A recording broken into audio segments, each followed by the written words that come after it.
Welcome to the NABS podcast. NABS is the support organisation for those working in advertising, marketing and media. I'm your host, Louise Scody. Each week I'll be chatting with someone from our industry to find out how they support themselves and those around them through challenging times as well as the day-to-day. And it's all to help you support your own mental wellness. I can't wait to start chatting. Ben Waters is a producer at Mother and a leading advocate for caregivers in the advertising industry. Ben's been working in Adland for around 14 years, describing himself as a failed creative who quickly realised that production was his calling. Ben started his career at the agency 101 before a few years freelancing, then going on to VCCP before his current home at Mother. Campaigns he's worked on include Uber, IKEA and KFC. Ben is a big fan of tattoos, snowboarding and golf, saying that his 16-year-old self would be disappointed in the inclusion of golf. Well, his younger self would not be disappointed at his amazing ability to give care to his partner, as well as forging his career and his brilliant work in supporting other caregivers in Adland. And we're going to talk about all of that today. Welcome to the podcast, Ben. How are you doing? Great. It's good to be here talking about such a wonderful subject, which feels weird to be saying wonderful subject, but I think it is a wonderful thing and needs to be talked about more. And yeah, my 16-year-old self would definitely be proud of where I am today, but not so much about the golf. I don't know, though. I think your 16-year-old self would enjoy coming to the NABS Golf Day on the early September. Put a link for that down in the show notes. The 16-year-old self would love the tattoos, though. I have to say, I've met Ben, and he is absolutely covered in tattoos. And it's what I find really interesting about your story is that whatever the idea in my head of what a carer looked like, it's not you. Like you've got all of these tattoos, you dress like a surfboarder. You used to do kiteboarding, didn't you? So you've got that kind of dressing going on, the tunnels in your ears, a baseball cap, like super hip, about as however hip and trendy I am not, you are. And you just don't look like the perceived idea of a caregiver, which I think adds even more like interest and accessibility to your story. So let's hear more about that. Just tell us about your caring responsibilities, your life as a carer, and how that's been your biggest mental wellness challenge. I think caregiving is it's a wonderful thing, and it can be quite hard, and it often is very, very hard. But it is a wonderful thing to be able to give someone care. I think from how that works in advertising, it can be quite a hard juggle. I think, like, obviously, I think we all love our jobs. We're all type A personalities. We're all about making the work great, and sometimes it can be hard to juggle that with the caregiving responsibilities at home. I think getting that balance is probably the hardest sort of mental wellness challenge that I face personally. I think I tend to get like soaked up with my work, and I'm focusing on the work, and I've got to do this, that, and the other, and I need to make sure this is right. And sometimes that can take away from my caregiving life. And then it's kind of vice versa. So sometimes I'm so wrapped up in my caregiving life that I need to focus on this, I need to do this for my partner, I need to mow the lawn, I need to do the weekly shop, I need to do the finances, I need to do the insurance, like that sort of stuff, and then take away from my sort of advertising life. And I think getting that balance just right is almost impossible, but it is possible when you're talking to people and you're kind of sharing what's going on in your life. It makes it a lot easier. My partner has a couple of conditions, which means that her health can sometimes be unpredictable. So one day she might be on top of the world and getting by just fine, and then the next day she might be bedbound or not being able to get out of bed or feed herself or whatever it might be. Like they tend to be quite extreme when it kind of gets to that side of things. However, thankfully that's not been the case too much recently. We're on sort of like a good streak at the moment, but it can get there, which again leads to a little bit of instability potentially when working in advertising and caregiving. Like you can't predict what's going to happen in a client review, and I can't predict what's going to happen in my caregiving life. So you're kind of always on edge, potentially fighting fires in both situations, which can get a lot sometimes. So neither of these situations are a 9 to 5. It's not as though you get to give an hour of care a day and then go and have fun doing whatever else you want to do. And it's not as if being in advertising has got set hours. So what I'm hearing is there's both the mental load of both of those responsibilities, but also any anxiety that might come from, oh, well, I've got to work all day there, but I need to be there at the same time. So what are the kind of other feelings that all of this brings up for you on like a day-to-day basis? I think, it is always sort of like a battle between the two, I guess, two loves of my life on that. And I think the feelings I struggle with are potentially looking after myself. And I think that's something a lot of caregivers will neglect. You're always focusing on doing the best job you can, or giving the best care you can, and other people's needs, that you sometimes forget about your own needs. And it can be something that it's the easiest thing to put to the back of the list, like, oh, I've got this really big presentation. I also need to do my caregiving. But then I also need to look after myself. Well, I don't matter. I'm okay. I can deal with myself. So let's do the work, do the caregiving, and then focus on myself. And sometimes you just don't get that opportunity to focus on yourself, because then the next meeting comes up, or the next caregiving responsibility comes up, and there's no way for you to put yourself in there and kind of go, I need 5 minutes for me. And I think if you're a caregiver, you tend to be hardwired to be helping others and wanting to do things for other people, and kind of not doing stuff for yourself. And it takes quite a lot for you to kind of realize that. A lot of caregivers, I'm sure, get to the point of burnout before they realize that, oh, I need to look after myself as well. And then there'll be sort of like a quick burst of, right, I'm going to do some self-care. I'm going to book a holiday. I'm going to go to a spa. I'm going to look after myself. But that's only a very short period of time where you look after yourself, and then it's back to the caregiving, back to the advertising. So I think it's one of the biggest struggles that I think a lot of caregivers will be struggling with. Have you been in that situation yourself where you've had a run of absolutely no time for Ben, and then at the end of it, you're just completely gone? And what did you do, if so, to dial yourself back from that? Yes, it happens quite a lot, and anyone that know me will definitely know this. I tend to just go to Japan, which it sounds like a bit of a wild thing. It's a little bit extreme, but A let's run little with bit it. extreme. So I find that I work really hard. I do a lot of caregiving, and then I just kind of go, right, I need a break.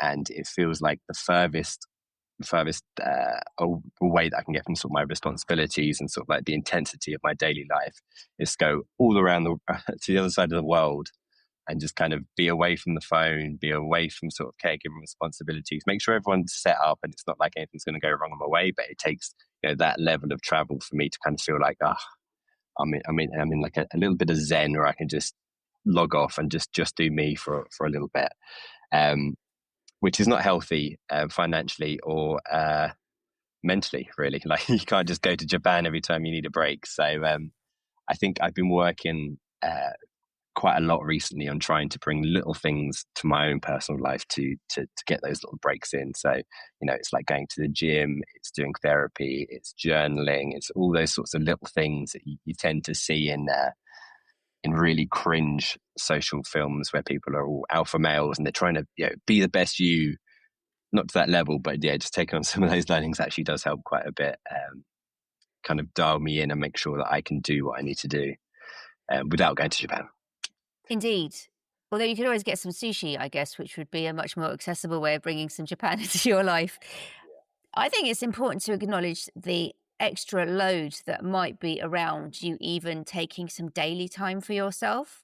For example, you want to go to the gym. Does that mean you then need to spend a bit of time planning out who might be on hand to look after your partner if she requires some emergency care while you're out at the gym?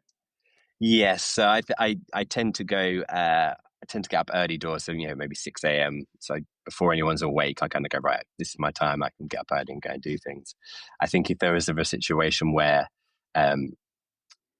caregiving needed to come first, gym's the first thing that goes out the door. Like, I can always go to the gym another day. I can always work out another day. So I just jump straight back in on the caregiving. And that's okay on occasion. But I think if it's sort of like a particularly bad period of time and you need to really focus on that caregiving, then you can kind of get out of the habits and all the good habits you've kind of put in place And it's quite easy to strain to about, oh, actually, I'm not looking after myself again. I'm just working really hard or caregiving and not giving myself time. And then you get back to the place of burnout again. Yeah. And then I'm straight on the phone to travel agents and I'm into Japan again. Yeah, It's not exactly. good. Which again, extreme, but also enjoyable. Now you've been in this situation for a while. You are relatively young to be in this. You're early 30s, aren't you? Yeah, 37. So I'll take early 30s. You're welcome. Which just shows that people of all walks of life and people doing all kinds of roles in Adland can be affected by being a caregiver. But you had lived this life for a while without really realizing the impact that it was having on you, which then led you in a roundabout way to contact NABS and start reflecting on this. So can you talk about this journey of actually contacting NABS and then opening up a world of support for yourself? Yeah, absolutely. So I think I've been doing it nearly 8 years now. I think at the start, my partner's condition can kind of fluctuate and kind of get worse and better. I think probably the past 6 years, it's kind of deteriorated quite a lot. So it is something that kind of creeps up on you, and you don't realize how much you're doing or how much you're giving away of yourself to kind of to be in this situation. So I started reaching out to NABS. So we've got like a caregiving group that we've set up at Mother, and I got in contact with NABS because I think when I was trying to be the failed creative back in the day, I was in contact with NABS to find my creative soulmate. And my organizational skills meant that wasn't possible. I was too organized. I was too like Too organized things need to to be be creative. exactly that. So NABS is kind of my first thought because I think advertising, mental health, caregiving, it's a very niche sort of collection of things that need to be discussed. Like I've talked to sort of therapists in the past, and they don't really get advertising, and they're like, "Well, you just need a less stressful job," or "This doesn't sound like the right job for you." And I'm like, "This isn't. I love this job. This is everything to me. I love my job. Right. That's not an answer." Or they go, "Your caregiving situation is too intense. You need to look at how this works in your life." And I go, "I love my partner. Right. That's not an option as well." So I think talking to NABS allows you to talk to someone who understands advertising and the world we live in and how amazing it is and how intense it is, whilst also having all the knowledge around sort of mental health and support that can be offered and ways that you might not be thinking about, ways to look after yourself. So I think when I initially got into contact with NABS, with the caregivers group, I was mainly focused around what support can the group get. And we talked around that for about half an hour. And then I think pretty quickly after that, the person I was talking to was just like, "How are you doing?" And I was like, "Oh, wow, that's a big question." And then we just had this wonderful chat for half hour about how kind of what we're talking about here is like how caregiving was going for me, what sort of steps I'm taking to look after myself, like what support do I need? And it was totally out of the blue. Like I was just on this call and I was like bearing my soul to this wonderful person. And I was just like, I did not expect this to be near like 4 p.m. on a Thursday in the Zoom booth talking about this sort of stuff. But it was just like instantly a really easy conversation that I got a lot of benefit from. And ever since sort of that call, I've just been checking in with NABS quite regularly. I'm talking to all my colleagues about NABS as well. And I think one of the things for me was I've done many batches of therapy over the years, and it came up in this conversation. And I was offered free therapy, and I was like, "What's the catch? There's got to be a catch." And it's just like, no catch. Just if you need therapy, we're here for you and to support. And I was just, it's just really like, oh my God moment that I can get some therapy and some support. And since I've kind of been taking up that offer of support, I've been talking to a therapist for, I think 10 weeks now. And it's really allowed me to kind of understand what's going on in my own head and my situation for caregiving, and trying to get some boundaries together for not only my work-life balance, but my work-life caregiver balance. It's really helped me kind of focus on me and put myself first, which is something I struggle with quite a lot. So it's been really, really game-changing for me. You know, I can really feel the sense of relief in your voice as you're describing that moment when someone finally asks you how you're doing, because you don't even normally get a chance to consider yourself, and all of a sudden sudden someone's there to say, look, think about yourself for a change, and showing interest in how you are. So it's really heartening to know that the support is out there and how you're benefiting from it, and that the therapy is actually helping you to practically reflect on setting some of those boundaries. Is there anything that you'd be able to share in terms of a boundary setting exercise, or a practical takeaway that you've got so far from your sessions that you're implementing into your life to help you manage the work caregiving mix a bit more effectively? Yeah, I think it's the main thing is questioning. There's a couple of things. The first one is like, who am I doing this for? Um, and a lot of me is kind of as a producer, and as a caregiver, it's always for someone else. So I'm doing this presentation for this person to do this thing, or um, I've taken on this caregiving duty that I need to do for my partner, or for our family, or you know for my dad for X reason. Like, there's always someone else I'm doing things for, and the therapy has allowed me to kind of look at things that I'm potentially taking on that probably aren't my responsibility, and it's just me trying to give more and more of myself away. And I really need to be just holding on to that. Like, if I say yes to a task, it takes me 2 hours. That's 2 hours away from sort of my personal life that what could I do in those 2 hours? I could go to the gym, I could go for a walk, I could read a book, like all these things. I'm just like, oh, maybe I don't say yes to that, because really that's not my responsibility, and it's not something that is urgent. So why would I say yes if it's going to take 2 hours of my life away? Like that it was quite a big one for me, because I'm just always like, yep, I'll do that, no worries, yep, whatever you need, I've got you. And just realizing how much of my time and how much of myself I'm giving away, and it allowed me just to kind of focus in, to kind of do me a little bit more. That's a really good one. And it's not dissimilar to my experience as a working parent, where I've become keenly aware that what I'm saying yes to is also what I'm saying no to, and vice versa. And I guess in your case, it's not just a question of the activity that you're saying no to if you're saying yes to something, but really crucially, saying no to supporting your mental wellness if you're saying yes to something that really isn't for you to do and someone else could handle quite effectively. Yeah. And especially when you get to the point of burnout, or you're just feeling so like the world's on your shoulders, but yet you're the one throwing stuff on your shoulders, whereas you could be using that time just to kind of take that stuff off. It's a really key thing, and it's taken me so long to realize it, unfortunately. And I just wish I'd had these conversations about 6 years ago. It's never too late, Ben. It's never too Yeah. late. What I'm interested in is the fact that you set up the carers support group at Mother. So innately, you must have known that support was a necessary thing. So can you talk to us about what led you to set that up, and how logistically it works, and what kind of support you're all getting from each other?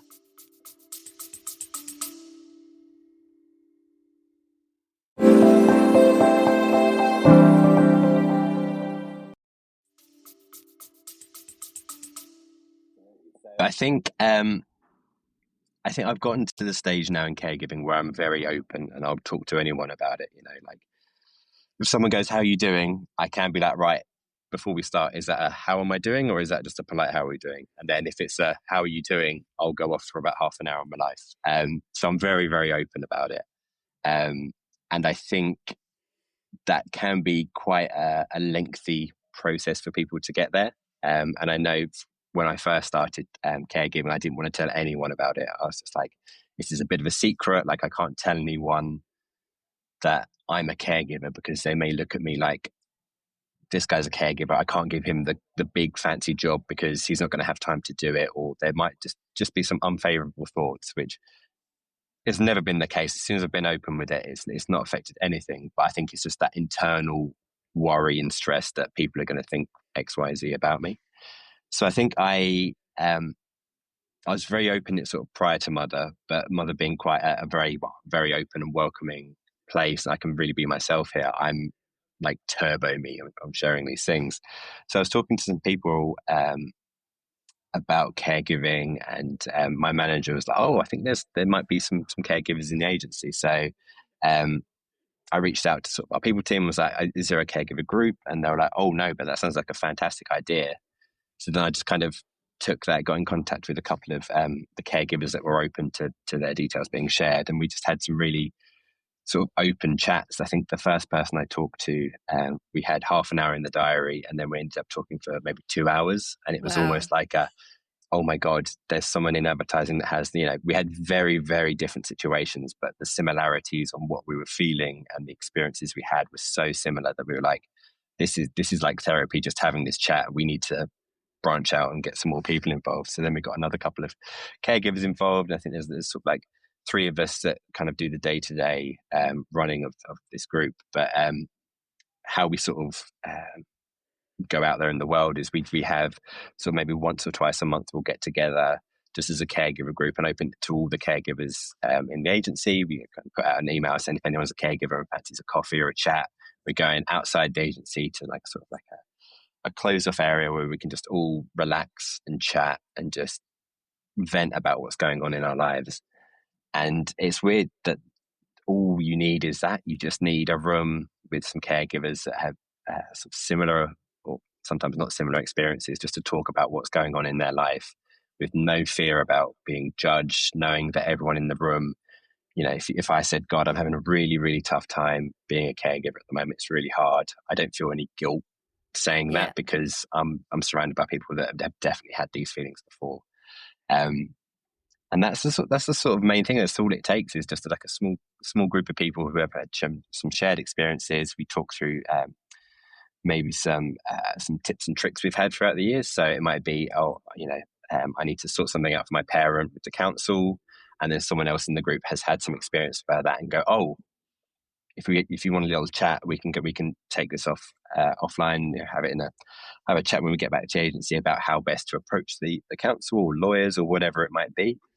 And yeah, it's just we've had conversations, and I've realized stuff about myself that I didn't, realize that, was even a thing for me, like talking about people in their past and relationships and stuff. And I'm like, oh wow, this seems like I'm talking to myself. And then you just meet up with those people outside of that group setting, have a chat, have a coffee.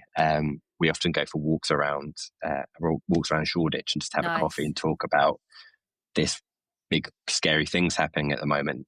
Could you just listen to me? And often no judgment or not even any advice. It's just like, I just need to talk about this to someone who I know is just going to understand, get it, and then just kind of go, yeah, that's really rubbish, or let me know if you need any help, but that should be it.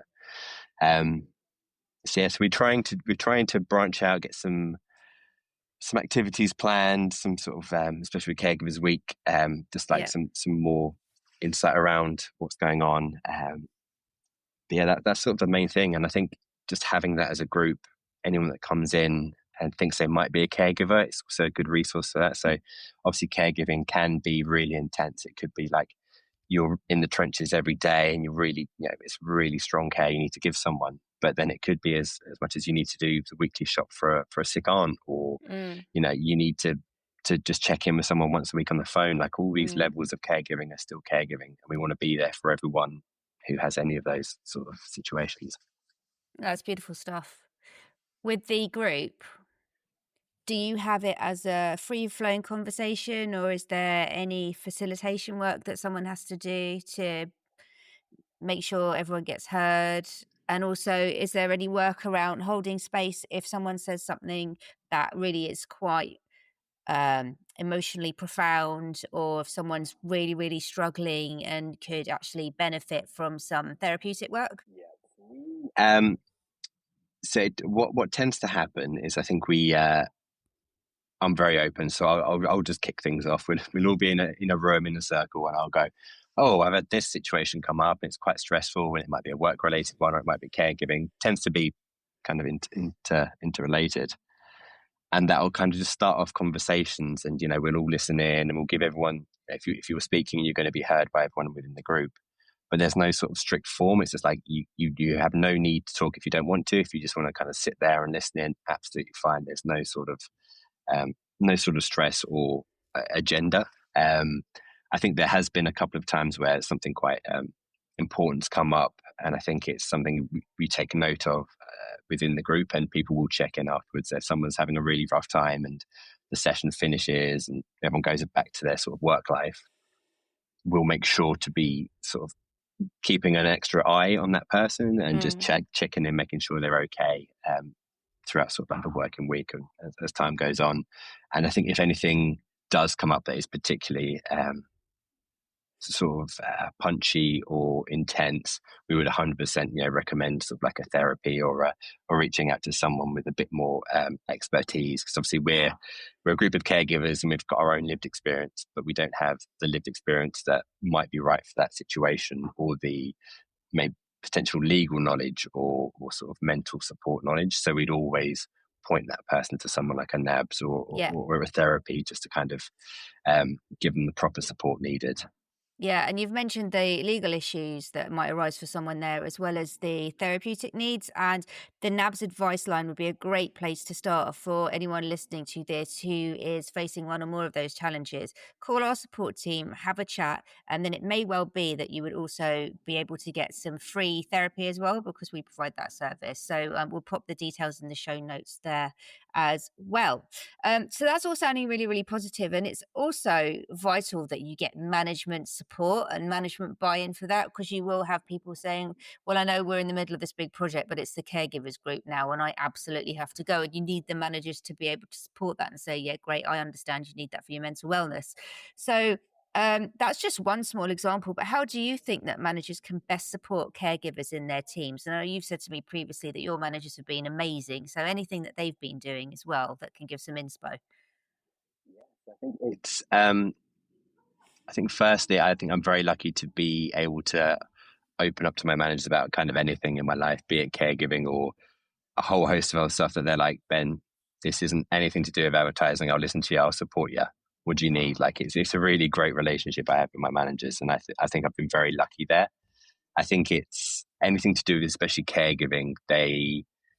Um, they understand that it's a very personal thing that I'm coming to them with, and it can be quite heavy and it can be quite intense. And having the sort of knowledge to kind of go, right, this person is sharing such a personal, deep thing, which most people wouldn't be comfortable sharing with their manager.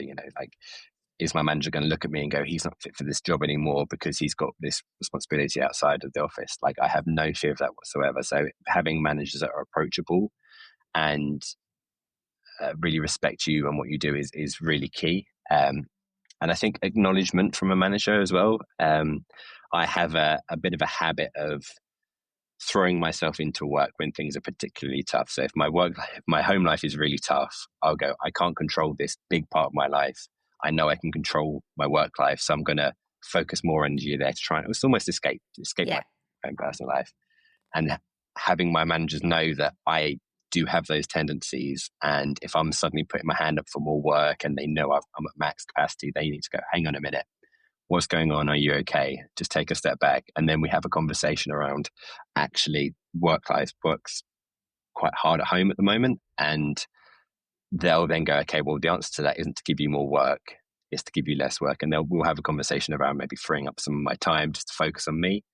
And when things get really, really intense, there was the time last year where things were particularly tough at home, and my manager was just like, take time, however long you need, just you go and sort out your life. We can handle the work. And just having that sort of relationship with my agency and with my managers is such a relief as a caregiver, because you know that work's stressful, but they've got your back. And having that caregiving responsibility at home, having that as a sort of like a situation at work, can take a lot of that pressure off. Really take on board that if someone is coming to you with a problem around caregiving, they've probably been thinking around how are they going to talk to you about it for 3 weeks, and they've kind of gone back and forth, and they're like, oh no, I don't want to do it, no, I do want to do it, and then they've finally got the courage to do it.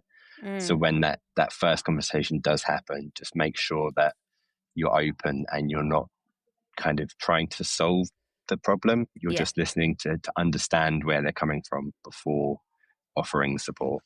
Yeah, exactly. So we have our managers mindsets training and support program, and there is a workshop where we guide people how to have open conversations about mental wellness. And we say you're not there to provide the answers. You're not the therapist. You are the person to listen, practice active listening, and to signpost. So you might be the person saying, why don't you call NABS and find out about some therapy? You might be the person, as your managers do, to say, but you've volunteered for too much. What's going on? Can we help you to find some support? It's not incumbent upon you to find the solutions, but you're the pathway, aren't you? One thing that occurs to me is you have been a carer for longer than you've been at mother, right? So Yes. when you had your job interview, did you disclose that you're a carer, and would you advise that people in your situation do that at interview stage? I didn't disclose in my interview that I was a carer. Um, I don't know if I'd do that again. Would I do that? I think I probably would. I think depending on the severity of the caregiving situation, I think if I'd have come through the interview and it was quite a stressful period for my sort of caregiving situation, it's quite intense needs at home, I probably would have said, just so you're aware, there's some caregiving sort of duties that I'm involved with, especially at the moment. It's quite intense. Um, but I think it was in quite a good spot, so I didn't feel the need to kind of share that. And I feel Mm, like because I've been doing it for quite a long time, I've kind of got the juggle just right, so I can make it seem like nothing's going on at home when there is lots of stuff going on at mm, home. So I think it's all dependent on how comfortable you feel in your personal situation. I would say. I think mm. if it is something that is going to have a drastic effect on your work life balance, I think if you don't mention it in your interview, it might be something that you kind of that does more harm than good because you've Yeah, got it bottled up inside you that I can't tell this person about my caregiving life. I need to keep this a secret. And yeah, it'll just kind of build and sit with you. Whereas if you can kind of get it out in the open and go, I'm fantastic for this job, but unfortunately, I do have some caregiving responsibilities at home that would need to be taken into consideration. And I think having a sort of plan on what support that looks like for you. So, for instance, mm, for me, it's unpredictable. So I might need to leave all of a sudden on a Tuesday because I need to get back for my partner as she's having a flare up and she can't get out of bed, sort of thing. Like that's quite an extreme version, mm. but it could happen. Or it might be that sometimes I need to leave at 5 p.m. to get home so I can cook dinner on time. Like that sort of range. So I think if you know what you're doing as a caregiver and how you need to give care, I think having that sort of prepped and ready before an interview would be a good thing to have. Yeah, it sounds sensible. Look, you do so much to lift other people up, whether it's other carers at your organization or obviously your partner. How does the advertising community lift you up? Oh, I just love the people. I think I've got so many friends now. I think it's kind of a realization the other day that most of my friends are now friends that I've made at work rather than best friends from school. Like I said, I haven't actually got any school friends. I've got a handful of uni friends, and the rest of my friend group is just made up of people that I've worked with in advertising. Um, and it's just great. I just love my friends. I love the people you work with. Like when you're stressing on a project and you're all like, "Oh, this is really intense," but we're in it together and we're all eating Dominoes at 6, 7, 8 o'clock at night as we're working on a pitch. Like that's that sort of camaraderie. Um, yeah, I really enjoy that side of things, and I get a little buzz about seeing work that I've worked on out in the world. Like, even if it's a poster out in the world, and I'll walk past it and I go, "Can someone take a picture of me in front of this poster?" Like, I know I've been in advertising too long to still be doing that, but I still love it. Just seeing the work out there, or it's an ident spot that you've worked on, and it comes up, and you're with your friends. You go, "Oh, yeah, worked on that." Yeah, that sort of thing really draws me into sort of like the culture of advertising and the people. It just puts a big smile on my face whenever I see work out in the world that I'm proud of. I can really feel that joy actually as you're talking, which is a lovely, lovely thing. And anytime I see something to do with Uber, IKEA, or KFC, I am now going to think of you. When I'm in my next Uber, I'm like, oh, well, I spoke to a guy who produced your ads, and the driver will be like, what? Just give me a 5-star rating. Um, right. It's been such a delightful chat. And I think what's really coming across is that You can have all of these responsibilities and you can be super busy, but you can reach out for help and you can be okay. And it's okay not to be okay sometimes, but it's also all right to go and take some time for yourself. And you absolutely have to do it. So if you're in a similar situation to Ben, call NABS, start getting yourself some support. You deserve it. What is one thing you've learned about how to support yourself? It is, you have to take time for yourself before you can look after others. I think it's the biggest thing. I think you can always put your needs last, but it's not going to have benefits for everyone else. So if you're not your best, you can't give your best to your caregiving situation or your work situation. And the more you're sort of in that sort of spiral of, I need to focus on point A, point B, but not me, it'll just get worse and worse. And the more time that goes on, all these sort of feelings and stresses will build and build inside you. And before you know it, you'll need to jump on a plane to Japan just to get away from it all. The more open you are with yourself, the more you're talking to people and sharing some of the issues you have, the better you'll be able to be a caregiver, or the better you'll be able to be at your job. Like, it's not a taboo subject. It's a positive thing, caregiving. And if you can think of it in that light and just make sure that you're looking after yourself just as much as the others or the campaigns you're working on, it improves your life massively. That is a great note to end on. Thank you for being so open and candid and for taking some time out of your busy schedule to talk to us. I wish you and your partner all the best. Thank you. It's been great to chat.